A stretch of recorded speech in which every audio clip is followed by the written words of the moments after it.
Hello, hello, sweet honeybees. Welcome to the Electric Honey Pot, where energy is the nectar of life. My name is Autumn, and this whole project is about the human experience, the good, the bad, the ugly, and all of the magic that happens in between. I would like to go ahead and thank you for your time, energy, and attention. I understand how valuable these resources are, and I am very grateful that you are choosing to spend them with me. It is my hope that you also take something away from the investment that I have put into this episode. I would love to have you become a part of the community of authenticity, accountability, empowerment, and love that I am working to create through the Electric Honeypot Project. If not, that is okay too. I am not meant for everyone, and neither are you. May your life be filled with many blessings, joyous moments, and unlimited love and support as you continue on this wild journey we call life. Let's get started.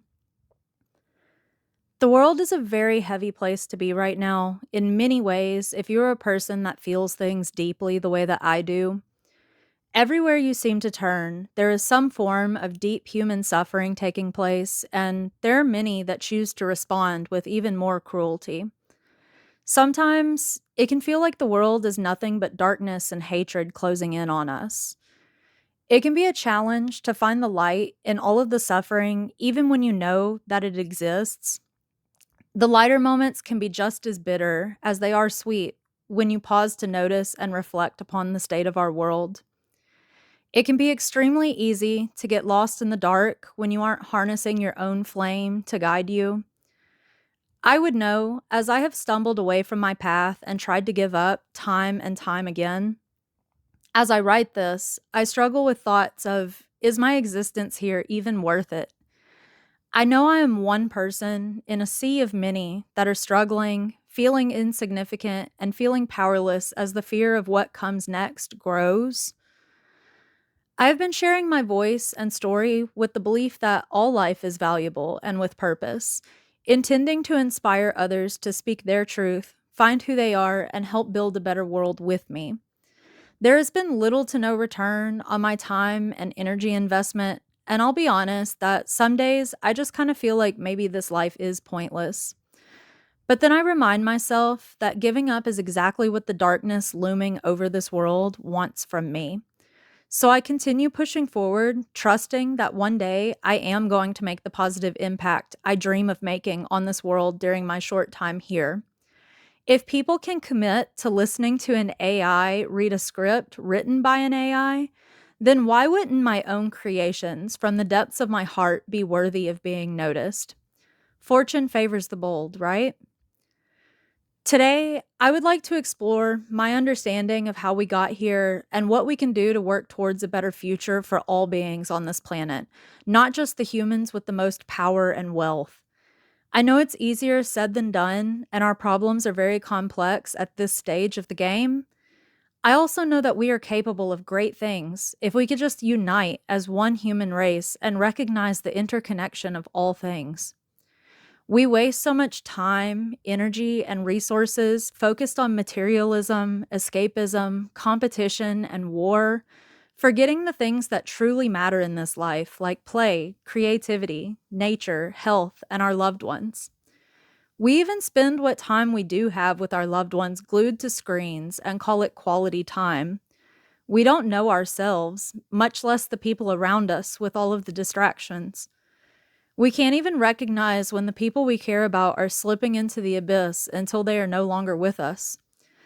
Life does not have to be this way, but it requires us to make the choice and take action to change as a collective. I want to talk about what I believe change looks like. No matter how dark things become, there is always hope. I am still holding on, even if by the edge of my fingertips, because without hope, why even play the game? To put things in the simplest of ways, control, fear, and hatred are the root causes of our world's suffering. We have a tendency to fear what we do not understand and can't control. Then we hate when we can't control something that we do not understand.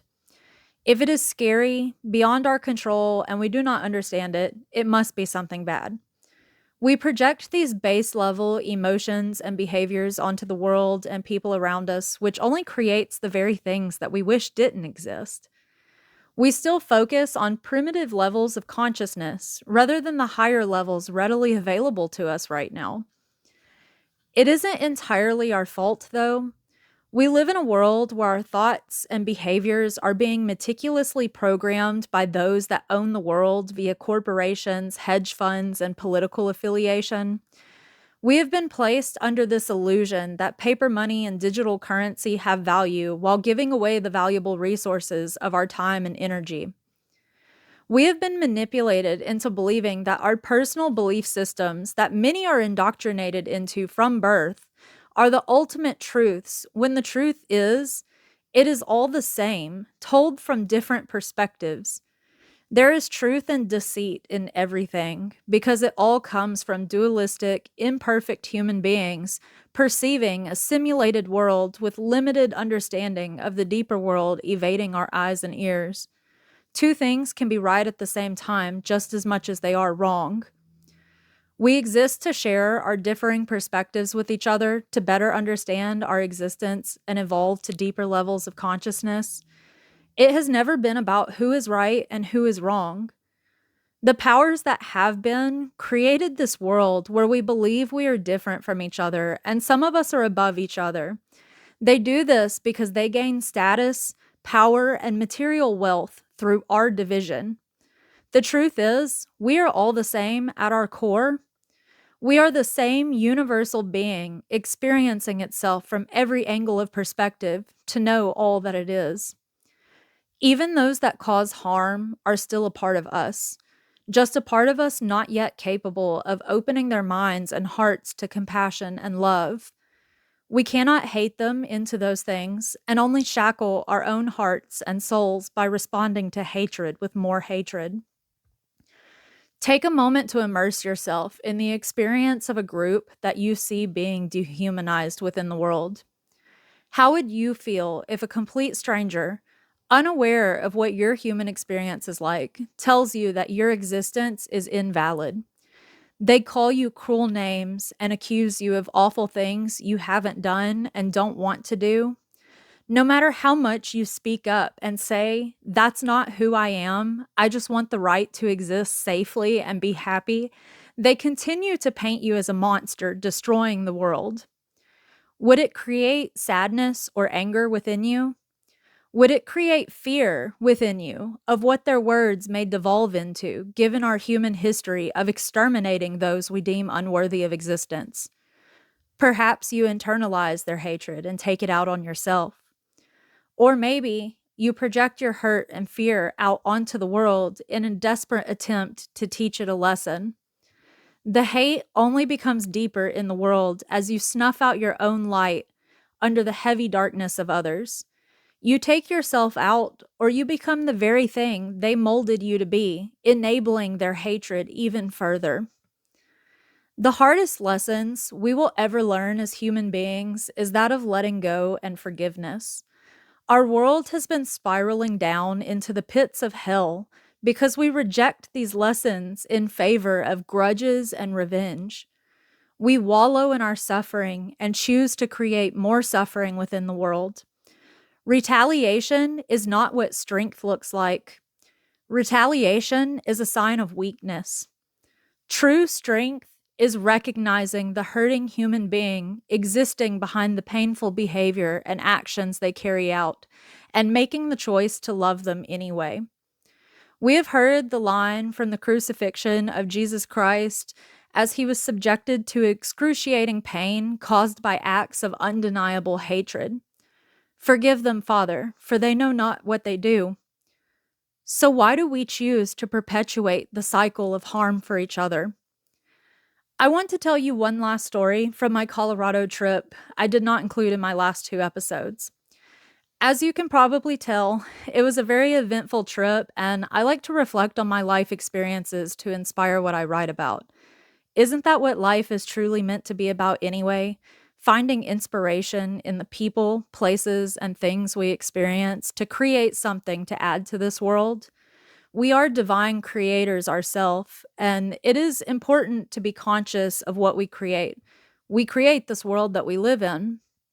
Anyway, on the first night of Dead Rocks, as we waited for the shuttle to take us down to the Uber pickup area, there was a man huffing nitrous from a balloon, talking to someone on the phone aggressively. I don't like what nitrous is doing to the community that I love, and the behavior of this man honestly made me feel uncomfortable. When he hung up, he finished off the balloon and threw it over the fence into the brush while shouting, "Don't ever fucking do nitrous. Shit is horrible for you."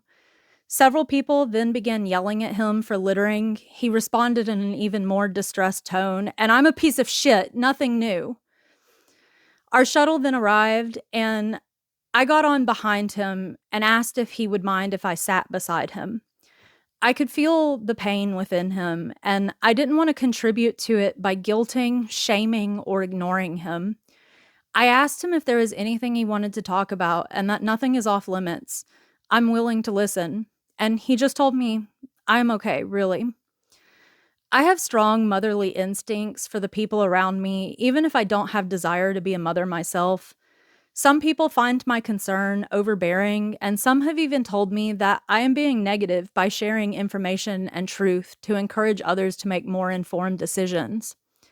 This has been especially true as I try to speak to people I care for about their drug use. This man was different. He needed someone to care about him for a moment. I told him he deserves better than what he is doing to himself with the nitrous. He opened up about how he is a recovering heroin addict. I told him how proud I was of him and that he should be proud of himself for how far he's come. He is worth more than putting dangerous substances into his body, and he is capable of anything he puts his mind to. I noticed his eyes soften and he smiled at me. He thanked me for that and talking to him despite his behavior. He already knew what I was telling him to be true, but it helps when someone else says it to us. The people yelling at him only lowered his energy. My compassionate response, even when he initially made me feel uncomfortable, brought some of the light back into him. The same goes for the problems that we are facing in this world.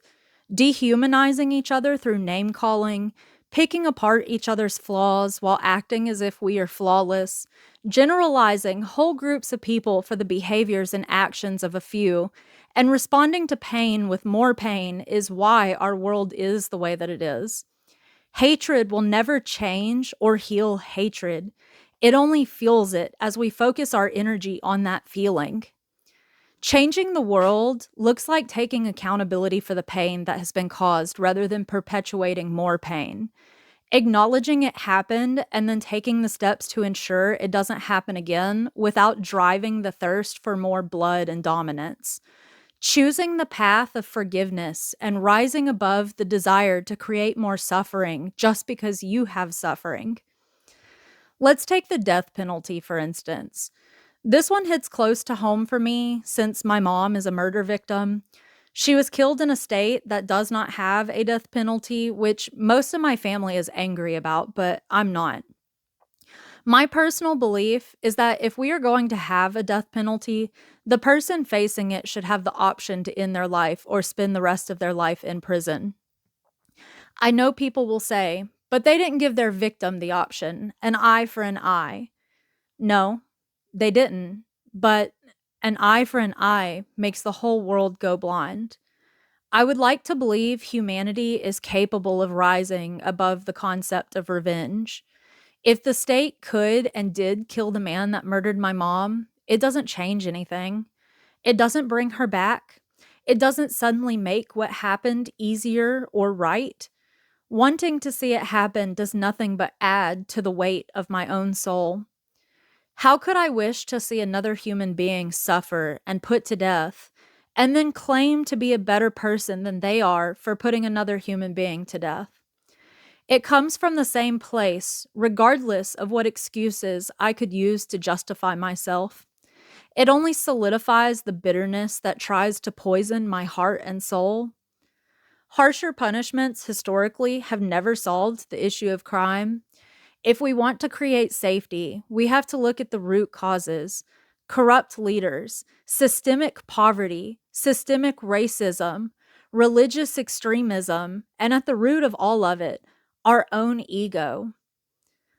Darkness will only lessen by choosing to shine light. We have to make the decision to see the human being behind the shadows they cast and respond with empathy and humanity. By hurting others, we hurt ourselves. It does not mean a lack of consequences for pain caused. It just means understanding and compassion over judgment and retaliation.